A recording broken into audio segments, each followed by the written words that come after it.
Today I'm going to take a look at the AD300 Pro from Godox.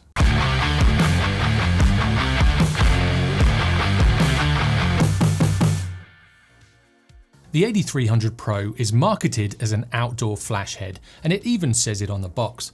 So I was thinking it would be good to try it out and see if it could actually compete with the sun and to see how powerful it actually is. Now, if you search around online, it does have a lot of different rebrands.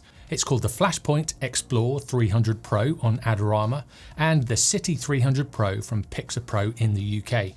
But they're all basically the same flash head, and they are basically this Godox AD300 Pro. To be fully transparent, Pergear did send me this unit to do a review, but as they aren't anything to do with Godox, they wanted a fully unbiased review, and that's what I'm here to do. Like with 99% of speedlights, these have 3 different mode settings. You have TTL, manual mode, and multi-mode. So if you do shoot with a flash that would normally sit on top of your camera, this will seem really familiar. If you do shoot with TTL, it supports the settings from all of the main camera brands. So that's eTTL from Canon, iTTL from Nikon, and then from Sony, Fuji, and Olympus, TTL.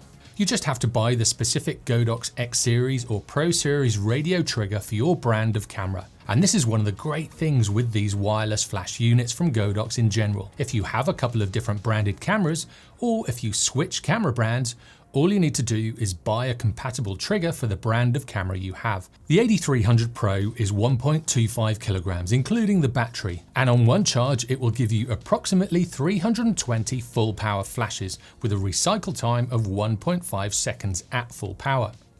This is it next to the AD200, so it's a little bit shorter but fatter with that cylindrical build. And this is it compared to the A7 III with the Tamron 17 to 28mm mounted on it. I'd probably equate this flash to something like the Canon 100 to 400mm lens when it's at its shortest.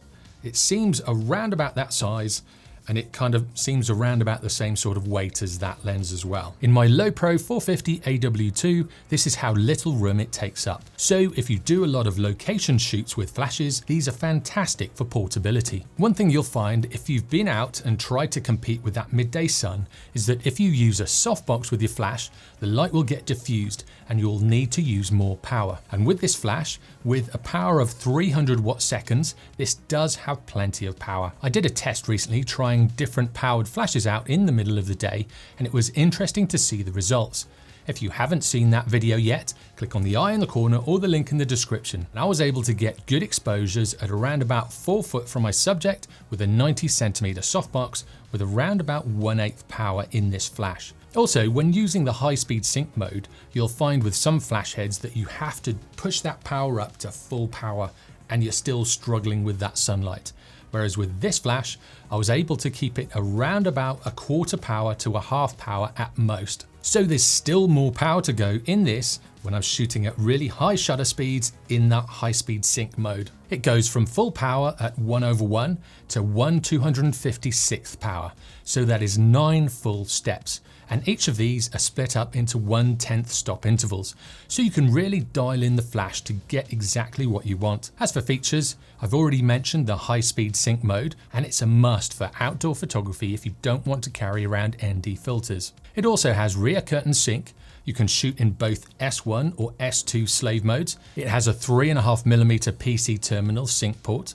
The flash durations are between 1/220th of a second to 1/10,200th of a second, so not super fast, but fast enough in the mid-power levels. And the flash color temperature seems quite stable between flashes. Now, the one thing I don't like about this flash is that it uses a smaller mounting ring than the Bowens mount that I'm used to. Even though this bit is metal and it looks like it could hold a fair bit of weight and you can get some dedicated softboxes for it, I have a few Bowens mount softboxes that I want to use for this. So I did have to buy the Godox S2 bracket to be able to use the AD300 Pro with all of my Bowens mount softboxes. And if you are thinking about buying this flash, you do need the S2 bracket and not the S1 bracket. This is the S2 bracket and it has these removable parts in the bottom. So with these fitted, you can put speed lights in this, and then when you remove them, you can put the AD300 in it. Whereas with the S1 bracket, you can only fit speed lights and the AD200 because it has this fixed bottom section. so you can see side by side the differences between these two brackets. So if you are thinking about getting one of these brackets, just go with the S2 bracket, as it's a lot more versatile, catering for a wider variety of flash heads. In saying all of that, they do have a lot of accessories for this flash. So with this smaller mounting ring, if this is your only flash, you can buy a lot of accessories for this. However, if you do have different flashes and you do have some that are the Bowens mounting system, then it's better to get that bracket for this flash. One thing with the Bowens mount is that there are a lot of companies that do make softboxes and different accessories for that mounting system. And that's why I like the Bowens mount so much. I've got the VL150, which has that Bowens mount on it, and I have a few other flashes as well. So I want all of my softboxes to be able to work with all of the flashes that I have. Now the AD300 Pro does come with its own light stand bracket and elbow joint, but I haven't ever used this because of that S2 bracket I bought to go with it. It has a similar battery to the AD200, and you can use the AD200 batteries in the AD300. However, you will get slower recycle times with these older batteries. It does have a modeling lamp, but this would only be useful indoors, as the sun really does overpower that modeling lamp pretty much straight away. Also, when you do use the modeling lamp, it will switch on a fan, and it's pretty loud. So if I grab it and switch it on, so it's just ready now. And if I switch the light on, there's no fan on now. That's the modeling lamp. That's quite loud. So this would only really be a problem if you had someone else filming your shoot, but it's not too much to worry about. Because it has a bulb over a Fresnel head, it does need more power than a traditional speed light. So you could easily get a shot outdoors with a speed light like the V862 or the V1 from Godox, and you could diffuse these in a softbox.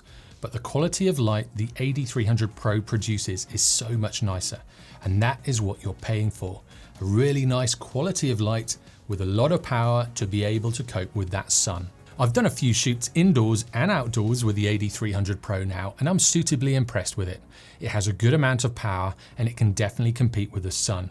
So the outdoor label has definitely stood up to the test. And when you're using it indoors, you can really drop the amount of power you need per flash down, and so that recycle time will be so much faster. And the other great thing I like about this flash is that it beeps every time it's ready, so you'll know when that recycle time has finished.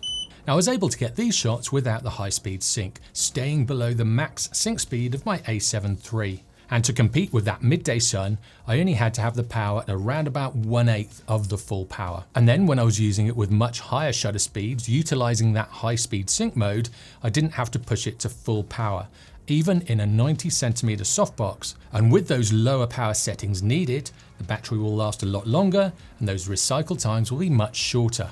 As for the price, it's $499, so it is quite pricey, but you are paying for the compactness of the head and that really nice quality light that it gives out. Now, if size wasn't a problem and you needed pure power, I'd go for the AD600 or the AD400. But if you need something that you can squeeze into a small bag that works well in competing with the sun, this would be a really good option. All in all, Godox are producing some great flashes, and with all of the iterations of the AD series, it's great as there is a flash head out there to suit everyone. Now, if you have any questions about this flash, or if you've used it and you have any thoughts, let me know in the comments below. And if you want to learn more about photography, click on this video next. Or if you want to binge watch a load of photography tutorials, click down here. And if you haven't already, be sure to subscribe for weekly tutorials, videos and reviews on everything photography and videography. I'll see you next time.